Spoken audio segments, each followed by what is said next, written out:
Você está ouvindo ao Prototipando, um podcast da Ensaio Lab. Meu nome é Pedro Piovan, eu sou o fundador da Ensaio e por aqui a gente vai receber quinzenalmente diversas pessoas que são amigas da inquietude para a gente navegar e explorar juntos a essência da inovação e do design. Então fica à vontade para ouvir esse podcast e vamos junto nessa. Fala galera, seja muito bem-vindo a mais um episódio do Prototipando. Meu nome é Pedro Piovan, eu sou fundador da Ensaio, sou host desse podcast por algum erro de critério, alguém me colocou aqui, infelizmente isso acontece. Hoje eu estou feliz demais porque a gente está tentando há muito tempo, aí minha agenda não vai, a do Daniel não vai, mas deu certo. Cara, Daniel, prazerzão te receber aqui. Para você que está ouvindo, estamos com o Daniel Furtado. Daniel, fale um pouquinho aí para a galera. Fala pessoal, tudo bem, gente? Boa noite, bom dia, boa tarde para vocês. Nossa, verdade, eu e o Pedro, a gente está faz meses tentando gravar e a gente fica, vamos gravar presencial, não, vamos gravar remoto, vamos gravar não sei o quê. E é complicado, cruzar a agenda ainda é dos desafios do século XXI. E é isso que a gente tem como desafio para esse século. Então, eu sou o Daniel, eu sou designer, eu tenho uma empresa de design em Campinas chamada Wizen, que é um estúdio de design de interação. Eu trabalho com isso faz 20 e poucos anos, não com design de interação especificamente, mas com design. E eu também tenho um canal de YouTube a respeito de experiência do usuário chamado UX Now, onde eu gravo vídeos sempre que dá a respeito de experiência do usuário e design. Espero que vocês já assinem, se não, assinem o canal. Não, é obrigatório, né, Daniel? Existem coisas que eu considero, existem coisas que são obrigatórias na vida. Uma delas é seguir o UX Now. Ô, Daniel, cara, bom, só contextualizando você que está ouvindo, esse aqui é o Prototipando, é um podcast que a Ensaio ela produz com o objetivo da gente conversar e conceber ideias ou prototipar ideias sobre o nosso cenário de inovação como um todo aqui no Brasil e lá fora. Cara, eu já quero engatar na primeira pergunta, que eu tô louco para saber a tua opinião. Como é que você está vendo o cenário brasileiro sobre o UX atualmente? Cara, muito legal a pergunta. Assim, primeiro só um micro contexto do contexto. Quando a gente está falando de UX, para quem não acompanha ou não sabe exatamente o que é uma sigla para experiência do usuário, que é um termo mais ou menos genérico para tudo que diz respeito às experiências que as pessoas têm quando elas utilizam algum tipo de artefato, dispositivo ou serviço. Então, é muito relacionado a uma qualidade da experiência, ou seja, pessoas terem experiências positivas, às vezes usual, às vezes mornas, às vezes imperceptíveis, dependendo do caso, mas é muito relacionado a essa relação das pessoas com as coisas, com o mundo, com tudo que está à sua volta, e a gente tenta priorizar nessa relação, puxar a força na hora de você construir alguma coisa para os usuários em si, usando principalmente design thinking, né? Então, usando falar qual é o desejo real, qual é a necessidade que a pessoa tem, que tipo de limitação está envolvida naquilo. Então, esse é o panorama do que é a coisa. No Brasil, a gente tem uma crescente, a gente está no meio de um turbilhão e de uma crescente muito grande de empresas que têm o desejo de se profissionalizar com relação à maneira de lidar com a experiência do consumidor dela, do cliente dela, do usuário dela. Então, a gente está numa crescente muito grande, essa crescente deve se manter aí por um período. Então, algumas forças, alguns tipos de empresas, alguns segmentos puxam mais essa vertente do que outros, principalmente o segmento bancário.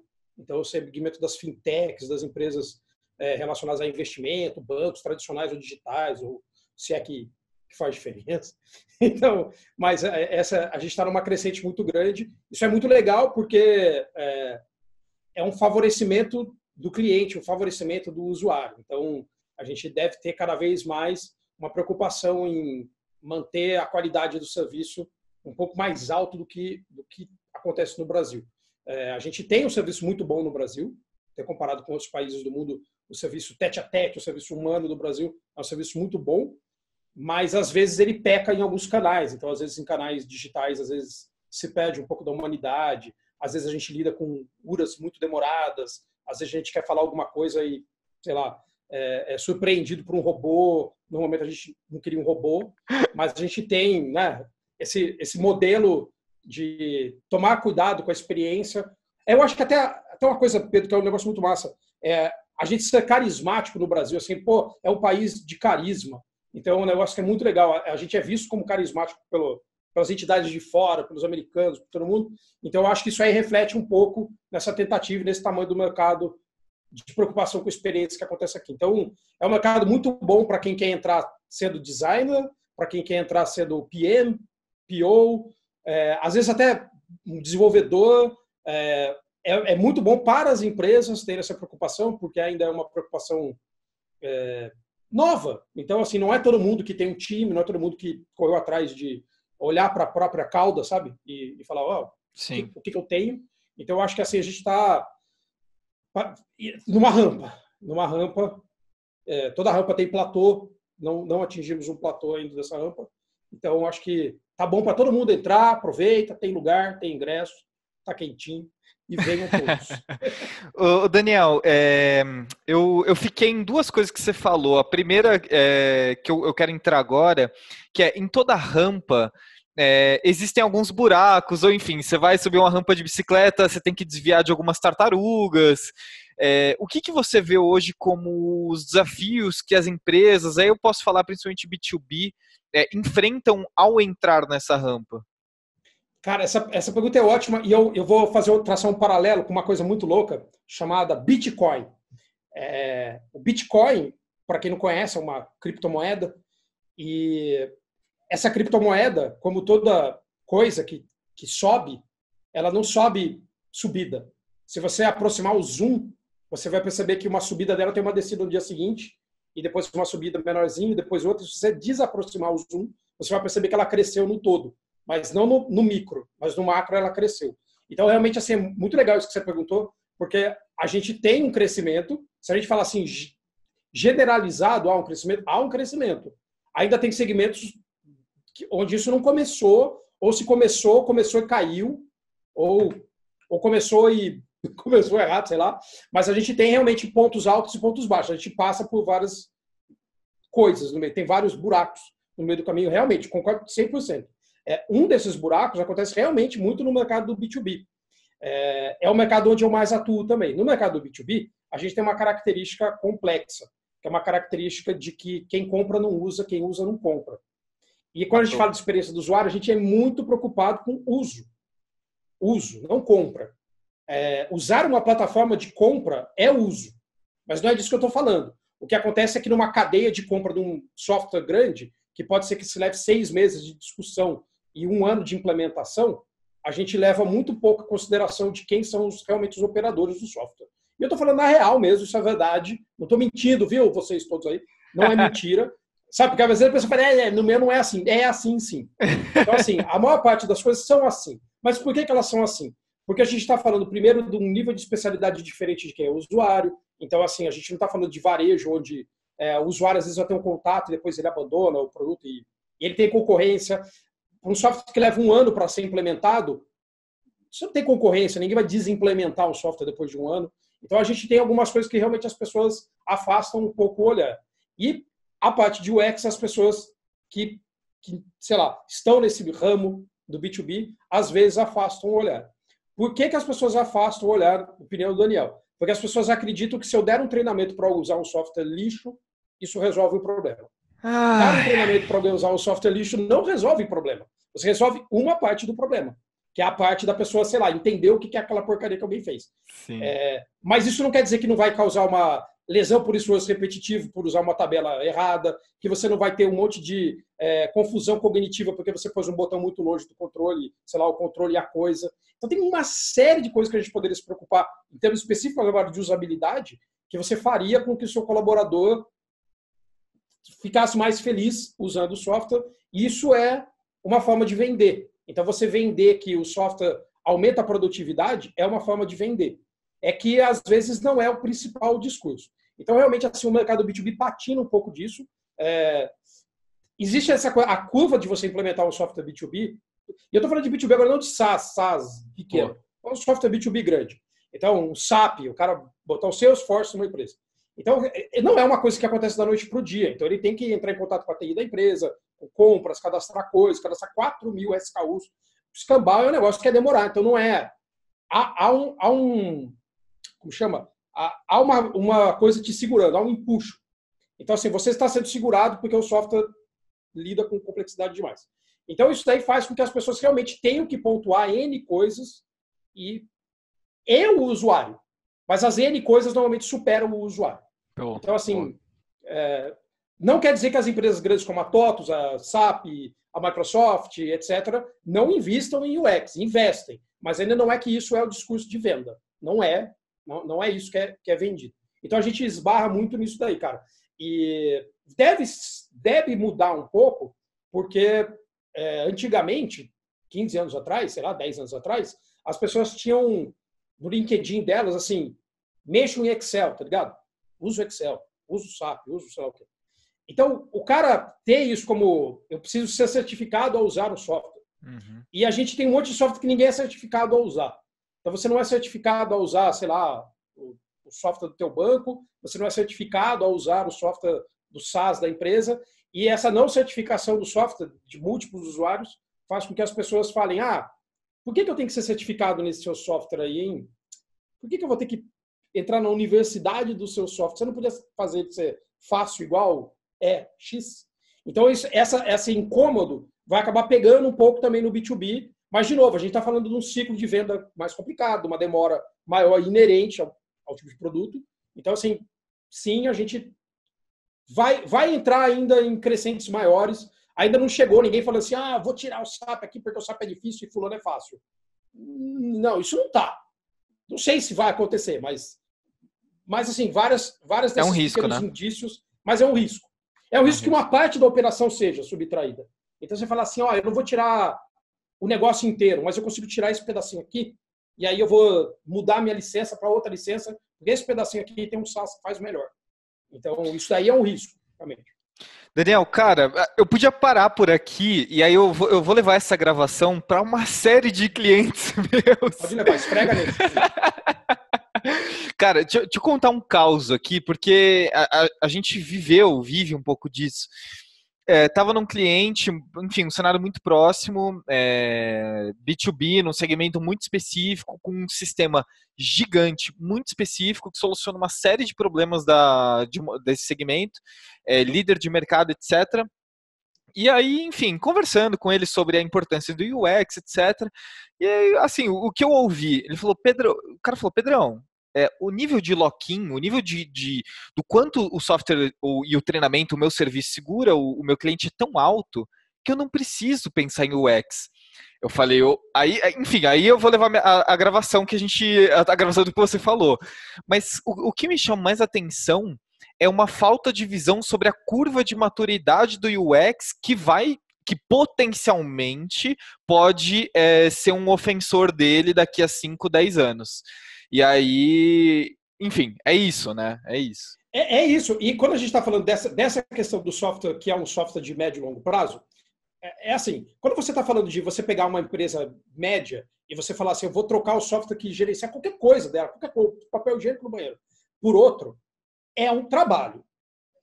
Eu vou fazer uma analogia para quem não é do software, fazer uma analogia besta. Faz de conta que você tem uma fábrica. Sua fábrica tem um monte de lâmpadas, 6.000 lâmpadas. As suas 6.000 lâmpadas são lâmpadas padrão, que tem aquele bocal padrão. Aí vem alguém lá e fala assim, não, vamos mais usar essa, vamos trocar por outra lâmpada, que tem outro bocal.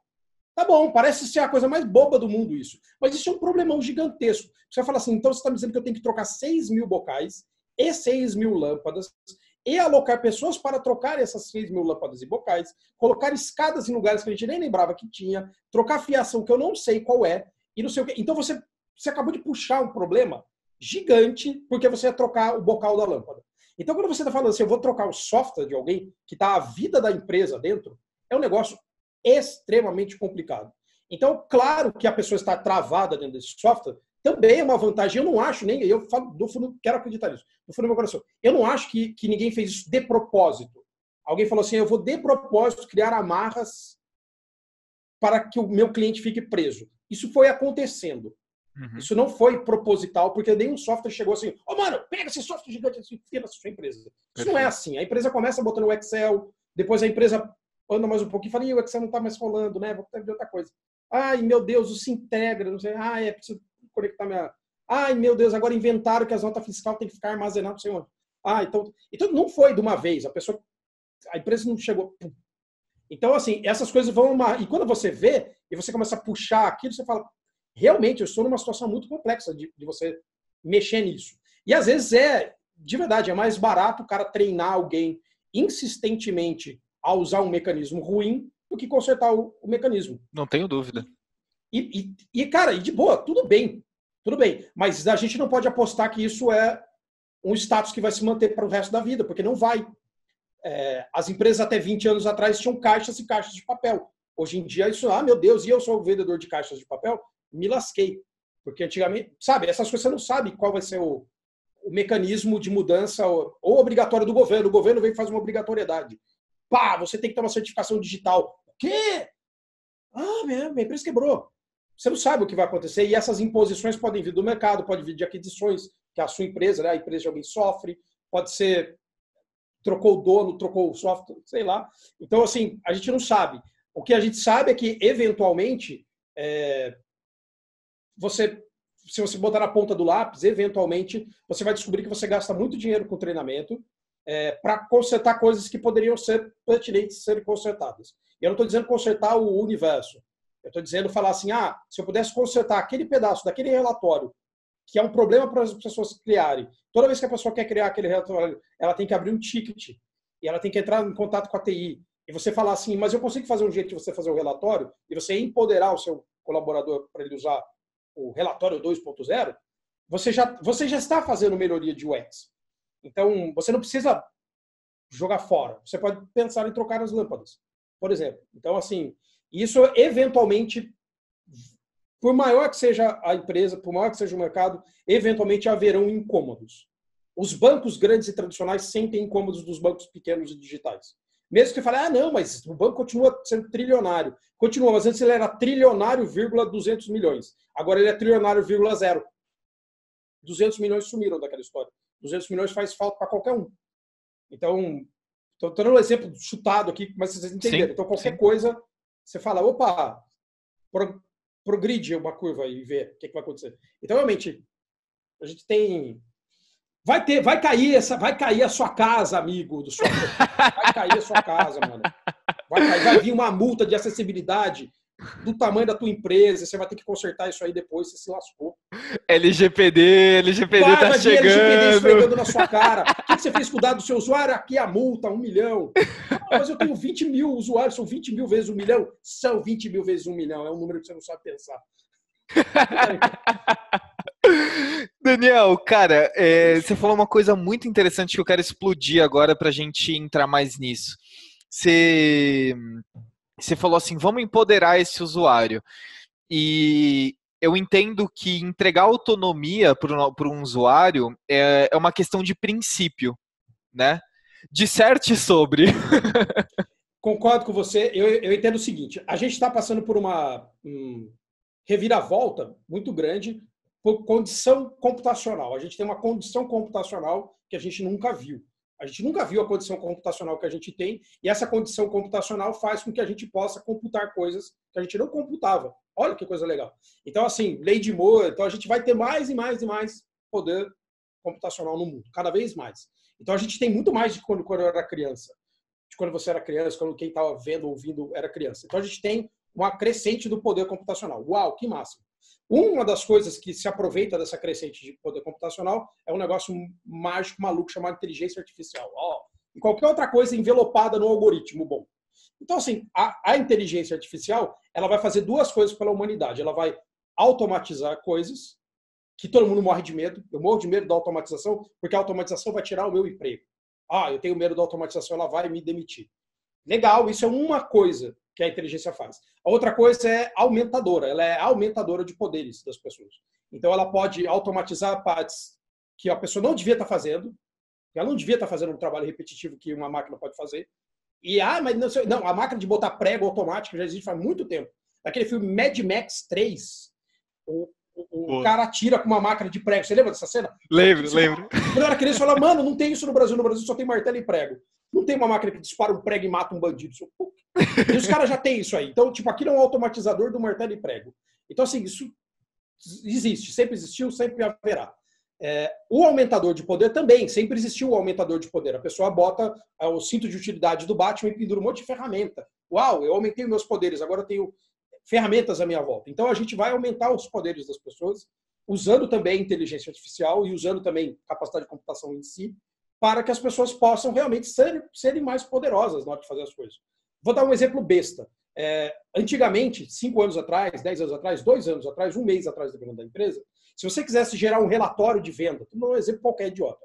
O relatório de venda, você tinha que apertar um botão e esperar aquele relatório ser gerado, e ele ia ser gerado talvez daqui a 1h30, e talvez daqui a 1h30, ou talvez daqui a um mês, ou talvez daqui a 6 segundos, você vai ter um resultado. Hoje em dia, você pode ter um jeito de você apertar um botão, porque os computadores são mais rápidos, as pessoas são melhores em programar, as pessoas são melhores em fazer os bancos de dados, blá, blá, blá. Você pode apertar um botão e você tem um resultado que você não tinha como ter antes.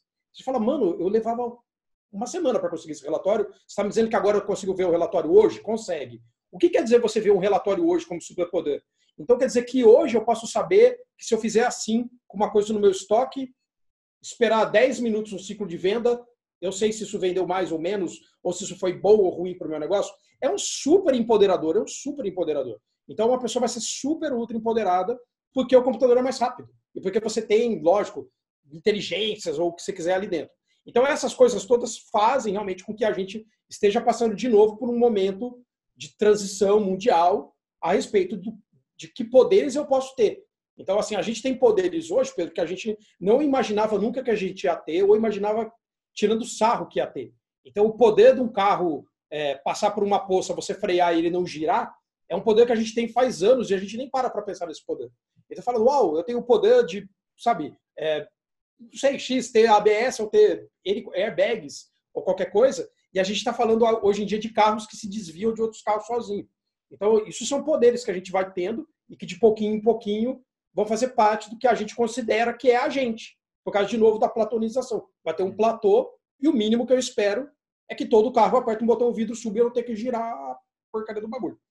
Tudo isso tá acontecendo. Tipo, não tá acontecendo. A China montou um hospital, tipo, 11 dias. Sim. Sei lá, 10 dias. Você imagina que alguém ia fazer isso? A gente imagina os caras botando um monte de barraquinha. O cara montou o hospital inteiro, cara. Sim. Tipo, mudou cara, tudo. E aí eu tô achando muito interessante, porque você está falando assim, a gente vai ter diversos poderes. E a minha escola, ela é a escola do Uncle Ben. E ele fala, né, com novos poderes vem novas responsabilidades, né? Tem até um Spider-Manzinho aqui, ó. Olha ele aqui, ó. Então eu tava olhando ali, eu falei, cara, total, é o Uncle Ben. Quais serão as nossas responsabilidades? Ou, na verdade, quais são as nossas responsabilidades? Porque isso já está acontecendo, né? Com essa inteligência artificial dominadora, né? Etc. Cara, isso é muito legal, porque assim, a gente tem N responsabilidades e o que acontece é assim. Eu acho que a principal responsabilidade que a gente tem é, sabendo que a gente está lidando com algoritmos que analisam dado, a gente poder tentar falar e perceber no nosso dado o que no nosso dado é preconceituoso, o que no nosso dado é opressor, o que no nosso dado é um problema que eu não quero pensar agora, mas que a gente vai pensar porque a humanidade vai ser colapsada pelo dado opressor. Então a gente tem uma responsabilidade muito grande, e aí eu não estou dizendo nós, designers, estou dizendo nós envolvidos no mundo digital, porque esse dado que é complicado, que ele pode, vou dar também um outro exemplo besta, ele pode limitar o crédito a quem mais precisa de crédito, por causa de uma análise de algoritmo que prioriza algumas coisas que talvez o fio do bigode não levaria em conta. Então, só que essa responsabilidade de quem é cientista de dado, de quem está envolvido com o dado, já está sendo discutida. Precisa ser mais discutida. O que vai acontecer é que se a gente está falando de novo em propagação, em rampas, se a gente começar a propagar um comportamento errado, vai ser igual aquele negócio de usar o software que é difícil você tirar. Então, se você ensinar erradamente uma inteligência a fazer coisas, e aquelas coisas você levar 2 anos para descobrir que elas estão ensinando coisa errada, como é que você vai desensinar? Parênteses, você vai desensinar porque daqui a 2 anos vai ser mais rápido a inteligência e você pedir para ela desaprender também vai ser mais rápido. Então não é que virou caos. A gente vai ter mais inteligência também para desfazer os erros. Mas por que não já pensar sempre um pouquinho além do hoje e pensar um pouquinho amanhã e depois, quando a gente discute qualquer uma dessas coisas dos produtos, sabe? Qualquer uma dessas coisas. Então, realmente, a gente tem uma responsabilidade muito grande. Uma segunda responsabilidade que a gente tem que ter é quem tem acesso a essa tecnologia toda. Porque, assim, essa tecnologia toda não pode ser um negócio que só os Estados Unidos têm no drone para soltar míssil nos outros. Então, tipo, a gente tem que ter isso também para outras coisas. Também para um pequeno produtor rural numa cidade pequena ter acesso a essa tecnologia. Esse acesso existe, mas hoje em dia ainda é um acesso que é caro e é complexo demais, é super complicado. Você vai falar de blockchain, a pessoa fala, que blockchain? Está querendo me enganar. Então, sabe, tipo, vira um negócio que vira um outro mundo, um mundo que precisa de um intérprete que a gente não é, ou que as pessoas não têm esse intérprete. Então, assim, a gente tem essa responsabilidade de falar como é que eu cedo o acesso para as pessoas que precisam da tecnologia. Então, muita gente precisa de tecnologia para N coisas mesmo, N coisas, desde a doença até o controle da conta, etc., até o crédito, até qualquer coisa. Então, a gente tem que ter também essa postura de falar, como é que eu vou, de novo, na questão do empoderamento, e empoderar também essas outras pessoas. Como? Como já, sei lá, porque como já é um problema do modelo de negócio de cada um, mas como é, por exemplo, tentar criar limites entre os produtos, em vez de falar, eu tenho um produto de 80 e outro de 800, por que não tem um de 180 que às vezes está no meio do caminho e que você poderia... não, mas aí eu faço o upsale. Eu quero o upsale do 80 por 8.000. Entendi. Os outros do meio, eu quero que eles se explodam. E a gente tem um problema disso, entendeu? E a gente vai ter, com a inteligência, eu falo pra caralho. Manda bala, manda bala. Eu tô adorando, cara. Quando a gente pensa nessa questão da inteligência, um dos poderes que a inteligência dá, a computação dá, é o poder da customização. Então, o poder da customização, que era um poder que a gente não tinha antes, então, antigamente, você tinha o poder de ir num lugar comprar um sapato 39 ou 40. Hoje em dia, a gente está falando do poder de você ter um sapato 39,4 num pé e 39,7 no outro pé, por exemplo. Então, essa customização, ela pode realmente também auxiliar nesse quesito das pessoas que falam, mas para mim é complexo demais. Então, eu consigo customizar para que não seja tão complexo para você. Então, a gente vai chegar nessa extrema, e eu não estou falando da moda, eu estou falando das coisas em si. Então, eu customizo a cor que eu quero que essa luz fique. Eu customizo a luz que eu quero na minha sala. Se eu quero ver um filme, eu quero que a luz seja azul, eu customizo a luz para ser azul. Antigamente, eu não poderia fazer isso. Eu customizo a cor da minha luz da minha sala. Uau, que coisa louca. E aí, para matar esse pedaço, só que isso aumenta o grau de complexidade do mundo inteiro. Porque agora o mundo inteiro sendo customizado, automático, automatizador, né, empoderador, me dá superpoderes que eu não entendo, etc. Cara, a gente tem e pode ter problemas enormes. Eu não sei se foi no Plim, aí meu computador fez Plim, aí eu desliguei aqui meu WhatsApp. Gente, de boa. Então, assim, a gente vai ter, né, tem essa distribuição de complexidade no mundo cada vez mais complexo. E não vai mudar. Sim, então, total. Assim... Cara, eu acho muito interessante isso, Daniel, porque, vamos lá, né? Caraca, quanta coisa que eu tô pensando aqui. É até difícil de organizar. Não, mas, putz, você foi falando, acho que tem uma coisa que acho que, cara, concordo 100%, a nossa responsabilidade, ela é sobre ética e civilidade, assim, e nós como tomadores de decisão, né? Eu acho que não é só o designer, o cientista de dados, o PM, o PO, o G.I. Joe, o CFO, não importa. Spider-Man é sobre quem toma decisões, precisa cada vez estar mais pautado ou mais saliente a questões éticas e civilizatórias. Porque não é de hoje, não é novo, a gente tem ofensores que não querem que a gente seja civil, a gente quer retornar à barbárie, e isso, enfim, já é do nosso dia a dia, às vezes mais intensificado, às vezes menos. Então... eu vejo que, e esse é um argumento que, enfim, né, muito designer já fala sobre isso, Mike Monteiro é um dos grandes advogados, né? E, cara, em um mundo de maior automação, em que a inteligência artificial realmente ela consegue, enfim, dar saltos de inovação que a gente jamais conseguiria sozinho, uma coisa que eu acho muito interessante exige-se que o ser humano seja mais complexo, porque se a gente não vai mais bater martelo no prego, a gente precisa fazer algo um pouco mais complexo que isso. Agora é girar. Não, mas girar o negócio já fez. tá, então agora a gente vai ter que desenvolver uma outra coisa que seja mais complexa. E, cara, é aí que eu vejo, e assim, eu sou um grande advogado disso, que é realmente uma jornada do ser humano de descobrir a sua complexidade como um todo e o seu potencial criativo, porque o potencial criativo mora aí, é na complexidade do ser humano, né? Enfim, como uma das bases do design é a escola da psicologia, não tem como não pensar nisso, né? Que o ser humano ele está numa jornada de cada vez entender a sua complexidade com base na sua criatividade. Enfim, eu tô achando muito interessante porque eu tô conectando todos os pontos aqui. E isso que você falou é um negócio que é muito louco, porque, por exemplo, desse exemplo bobo que a gente está falando de falar, todo mundo, desde que tem um ano, sei lá, você ganha aquele primeiro brinquedo que é de bater um martelinho, sabe bater um martelinho. Então, bater um martelinho, eu não estou desrespeitando quem bate o martelinho. Meu pai é sapateiro, ele bate o martelo o dia inteiro. Então, assim, você bater, só que ele saber onde ele bate o martelo é um diferencial. Ele está batendo qualquer prego, hein, gente?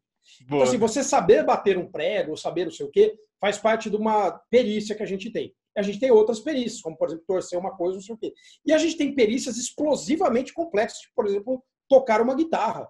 É uma perícia extremamente complexa. Que perícia é essa, tocar uma guitarra? Tocar uma flauta, que seja. Então, é uma perícia muito complexa. E a gente faz. A gente é capaz de fazer essas perícias super complicadas. A gente é capaz, realmente, de educar um bebê. Se for ter perícia mais complicada do que isso.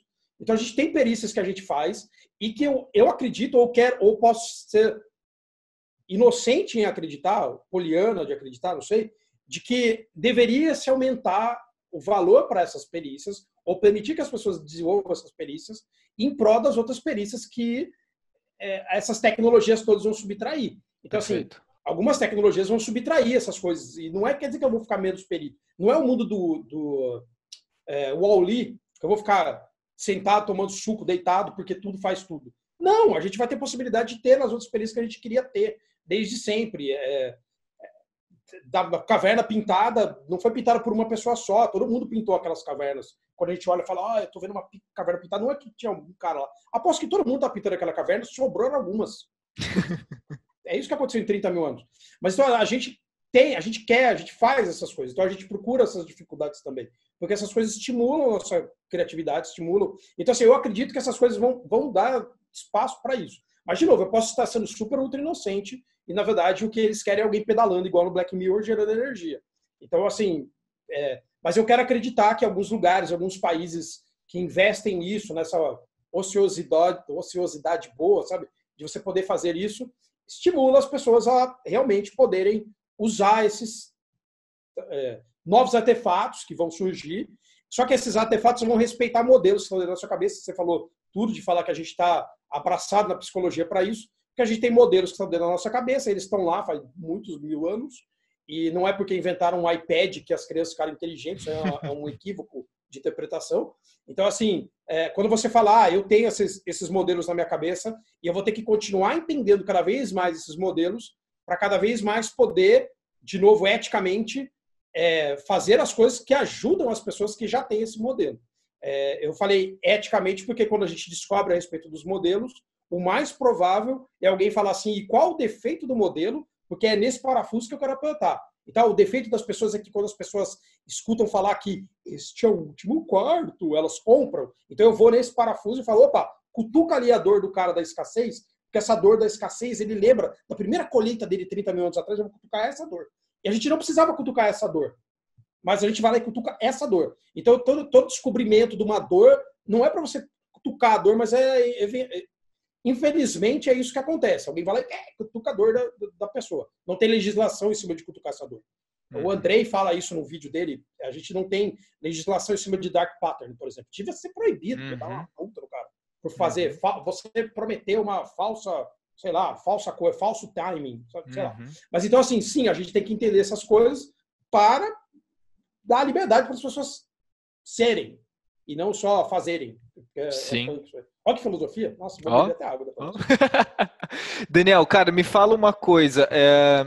Eu queria explorar um pouco o dilema entre a interação digital e a interação humana.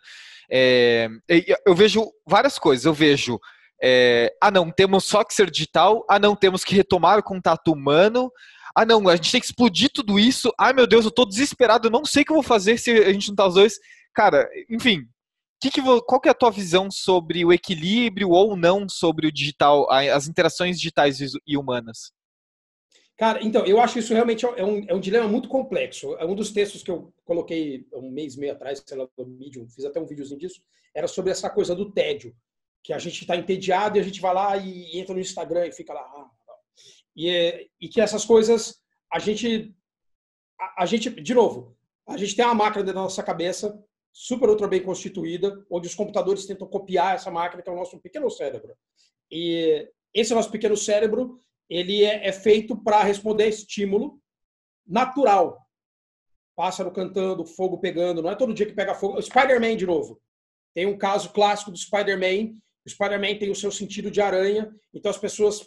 Spider-Man, por causa do sentido de aranha. Então alguém taca fogo no prédio para atacar o sentido de aranha do aranha e o aranha não poder se defender. Acho que é o Justiceiro que faz isso no quadrinho. Então ele taca fogo porque daí o Spider-Man fica... Eita, caia, não sei mais agora, meu estímulo de Spider-Man fica disparado e eu fico tomando porrada de tudo quanto é lado porque eu não sei o que está acontecendo, porque meu estímulo está no filme novo, eu acho que isso era uma coisa parecida. Então você tem lá, a gente está nesse negócio, porque a gente é feito, só que a gente não é o Spider-Man. Então a gente é feito para ter um grau de estímulo e a gente tem uma explosão de gente falando com a gente, mais do que a gente é capaz de lidar. A gente tem uma complexidade que é estressante para o cérebro.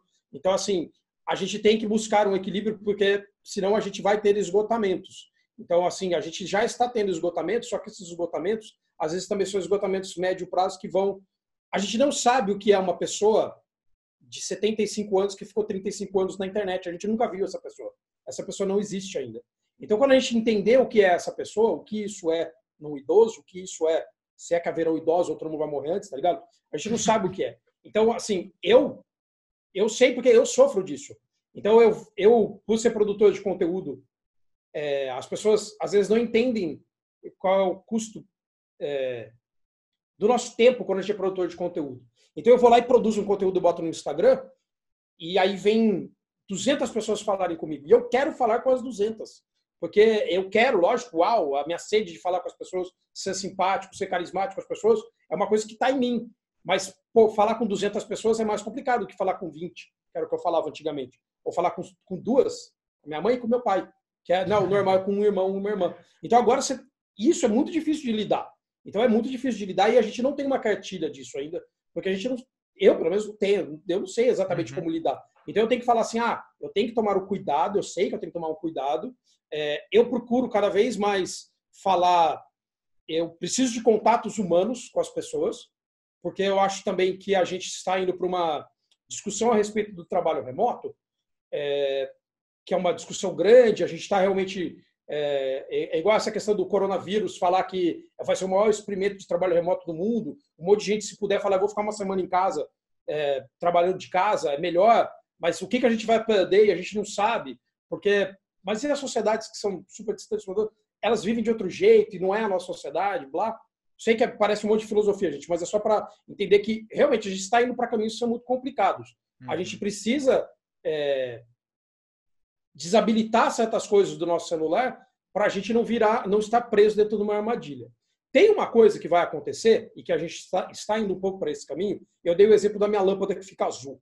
A gente está indo para um caminho onde outros dispositivos que não são tão incisivos em querer comunicação, como o nosso celular, vão ficar nas nossas casas. A gente vai ter IoT, que é uma discussão grande, então a gente vai ter objetos conectados que podem falar com a gente só no contexto que tem que ser falado. Então, por exemplo, eu não tenho porque meu liquidificador ligar sozinho se eu não estou perto dele, mas o meu celular ligar sozinho falando para fazer alguma coisa, tem. Mas se eu estiver perto da cozinha, ele pode saber que eu estou na cozinha e falar, opa, lembrando que eu sou o seu liquidificador, estou aqui. Então, a gente vai ter outras possibilidades de se envolver mais com o nosso ambiente. Talvez isso ajude, talvez isso não ajude nessa perturbação sensorial. Mas eu acho que a gente tem urgentemente falar sobre esse assunto, urgentemente tomar medidas com a gente, de largar as coisas de lado um pouco e se dedicar a ter espaços analógicos na nossa casa. Isso é um negócio que é muito louco. Então, como eu posso ter um espaço analógico se tudo é IoT? Eu preciso ter um espaço analógico.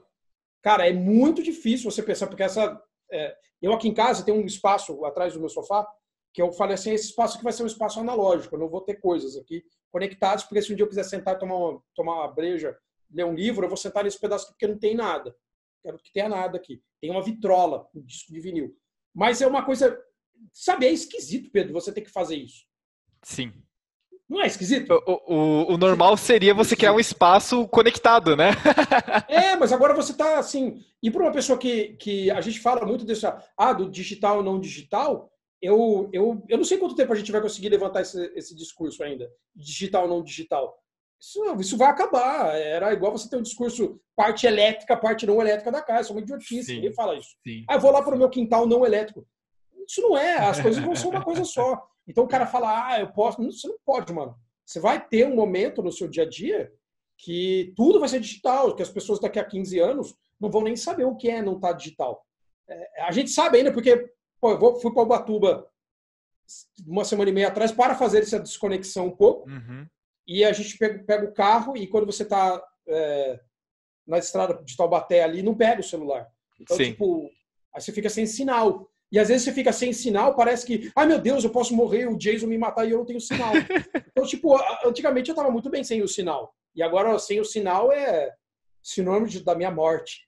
Sim, cara, eu vou facilitar o workshop e eu falo assim, gente, tá tudo bem, é só um workshop de 4 horas, tá? A gente passou 28 mil anos sem celular.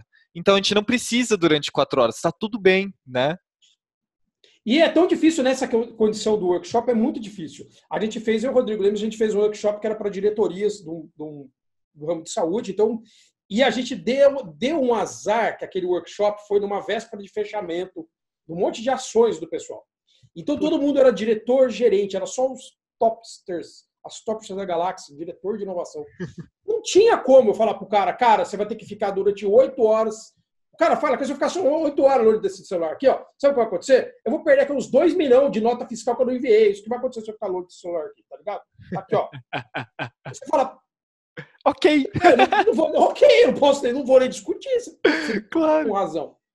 E quando a gente pensa, mas isso pode fazer mal pra gente? Não, pode, vai fazer mal. Claro. Gente vai fazer mal.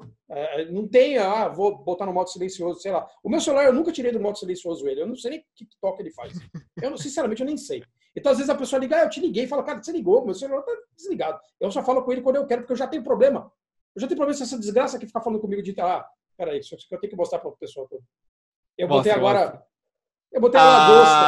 Agora sim. Então, toda vez que eu desbloqueio e falo, nem desbloqueio, eu fico só, que coisa fofa. Aí você guarda o celular. Eu guardo o celular e falo, eu ia mexer, fofinha, deixa eu falar. Então, a gente tem que fazer, mas é engraçado, porque a gente tem que ter um policiamento ativo da nossa cabeça de que eu tenho que fazer essas coisas. Eu não sei lidar ainda, eu não li o livro A Prova de Notificação, do Neil Ayr, eu não li ainda, preciso ler, que como é que chama? A prova de ser distraído, indistractable, qualquer coisa assim. Eu não li, coisa assim. Mas é uma coisa que eu preciso estudar um pouco mais. Mas a gente sabe o que a gente tem que fazer. A gente tem que largar o celular um pouco e brincar com o cachorro, brincar com o nosso filho, montar um Lego, fazer outra coisa, passear no parque. Só que a gente vive num país que, infelizmente, é perigoso andar na rua. Mas aí é mais um motivo para você deixar o seu celular em casa, sabe? Vai passar na rua sem o celular. Mas aí alguém vai me sequestrar e me matar porque eu estou sem o celular. E aí você fala... Então a gente tem uma complexidade para lidar grande. Sim. Grande. E falando de complexidade, Daniel, cara, eu queria ir para a nossa última pergunta, que não está na pauta, mas ela é mais simples, tá? Ela é mais tranquila. Enfim, é uma pergunta rápida de ser respondida. Para você, Daniel, o que é a vida? É uma pergunta super simples e mais rápida de ser respondida. Cara, eu acho que a vida é o intervalo que a gente fala que a gente vai subtrair quando a gente fala assim, eu vou deixar de fazer essas coisas para ser mais produtivo. Eu acho que quando alguém faz isso, ele está subtraindo a vida. Eu acho que esse produtivo não é a vida. O improdutivo é a vida. Eu acho isso. Então, eu escuto muitas vezes isso. Não, é porque para ser mais produtivo eu vou tirar isso. Eu vou tirar aquele tempo que eu fiquei no Netflix, eu vou tirar o passeio que eu dei, eu vou tirar que eu fui no bar com os meus amigos, para me dedicar apenas a estudar, apenas a mexer nos parafusos. Então, você está subtraindo a vida em troca do quê? Então, para mim, a vida é esse pedaço que você acha que você tem que tirar para trabalhar mais. Então, para mim, é a vida, sinceramente. Então, assim, é uma discussão que eu tenho comigo, que eu tenho com a minha noiva, de falar assim, não, então, para otimizar meu tempo, eu vou fazer isso, isso, isso. Mas se você fizer isso, isso, isso, você está tirando o único motivo do teu tempo, que é fazer essas coisas. Dormir um pouquinho mais no domingo, sei lá, passear com o cachorro. Então, para mim, a vida é esse pedaço, que a gente tem que tomar o cuidado de não tornar ela o trabalho. E eu estou falando isso apontando todos os dedos para mim. Eu sou uma pessoa que eu tenho o meu escritório na minha casa faz 10 anos, que eu trabalho fazendo a coisa que eu mais amo no mundo, que é ser designer e ser professor. Eu tenho um problema muito grande em... será que eu sou o Daniel do UX Now ou eu sou outro? Não, eu sou exatamente o Daniel do UX Now do meu dia a dia. Eu sou exatamente aquela pessoa. Aquilo é uma tradução literal de quem eu sou. Eu sou aquela pessoa. Então, assim, não é um avatar meu, uma persona minha. Eu sou aquela pessoa. Então, para mim, a vida, o trabalho, são um blend muito grande de coisas. Então, que eu tenho que falar assim, nesse momento eu estou trabalhando, eu não estou trabalhando. Se eu 11 da noite responder uma pessoa que falou assim, que legal que você falou, que é meu trabalho, mas é minha vida. Então, eu vivo sei lá, numa revolta, às vezes, na minha cabeça, de falar, será que não é? Será que não é? Mas eu lido com isso porque eu faço o que eu sou apaixonado pelo que eu faço, eu sou apaixonado por essas coisas na minha vida, mas eu também me policio para falar, não, esse sábado eu não vou produzir um vídeo. É que, cara, é muito difícil, porque a gente tem uma camada no nosso cérebro, que é uma camada não tão ressonante assim, de coisas que estão acontecendo e respondendo as coisas do nosso dia a dia. Respondendo aquela planilha que a gente viu mal na terça passada. Aquelas coisas estão ali, dormentes, assim, se você não der espaço para ela fazer assim, você nunca vai ter Então a gente tem que ter esse espaço, só que a gente não dá o espaço para esse espaço. Então quando a gente tem esse espaço também, você vai ver, o nosso trabalho flui melhor, porque você deu um espaço para ele. Então, cara, não consegui dar uma resposta super curta.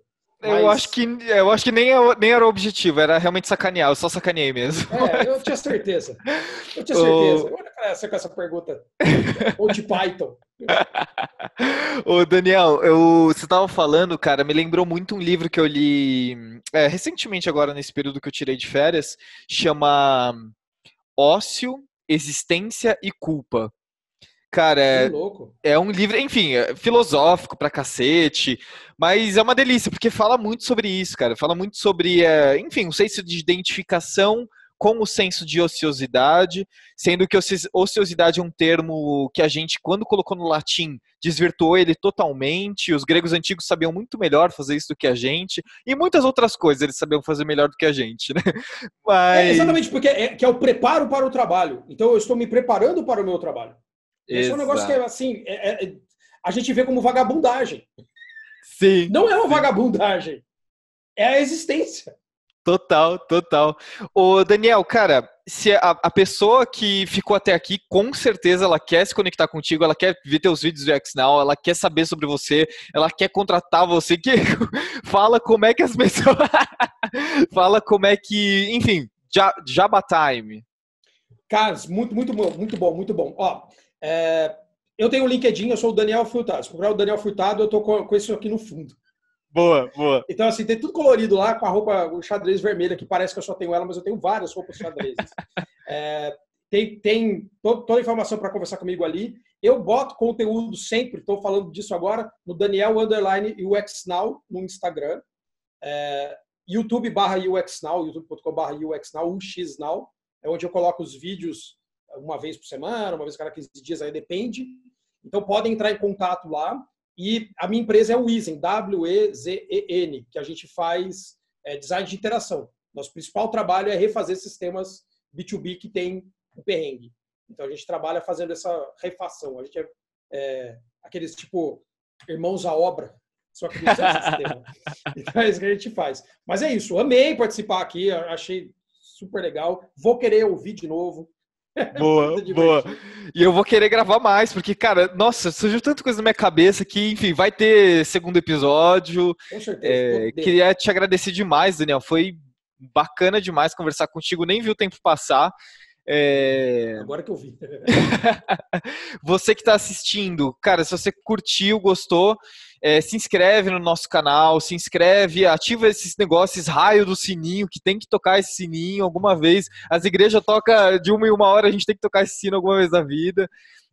A gente sobe novos episódios sempre a cada 15 dias. A nossa conversa que a gente teve aqui me lembrou muitas conversas que a gente já teve com o Thiago Gringon, com a Camila Bertelli, que resgata muitos temas. Então, enfim, recomendo você ouvir esses novos episódios. E queria agradecer de novo, Daniel, cara, brigadão, foi um prazer e tamo junto. Cara, obrigado, gente, beijocas. Valeu, galera, um abraço.